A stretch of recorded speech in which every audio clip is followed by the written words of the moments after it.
இந்த தப்பு மட்டும் பண்ணிடாதீங்க. பிரேக்ஃபாஸ்ட்டை மட்டும் ஸ்கிப் பண்ணிடாதீங்க. நம்ம சாப்பிட்ற 3 வேளை உணவுலையும் பிரேக்ஃபாஸ்ட் தாங்க ரொம்ப முக்கியமானது. டே ஃபுல்லாக எனர்ஜெட்டிக்காக வச்சுக்க ஹெல்ப் பண்ணும்.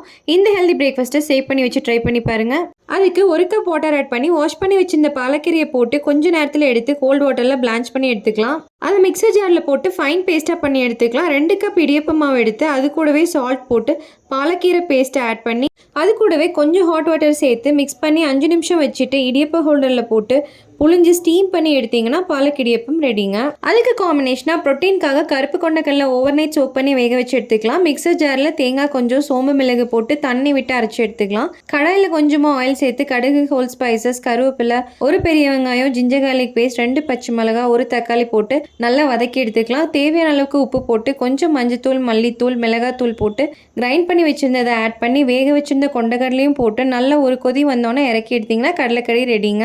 நீங்கள் மார்னிங் பிரேக்ஃபாஸ்ட் ஸ்கிப் பண்ணுறதுனால அல்சர், கேஸ்ட்ரிக் இஷ்யூஸ் எல்லாமே வர ஆரம்பிச்சிருங்க. ஸோ முடிஞ்ச வரைக்கும் மார்னிங் பிரேக்ஃபாஸ்ட்டை பேலன்ஸ்டாக இருக்க மாதிரி பார்த்துக்கோங்க.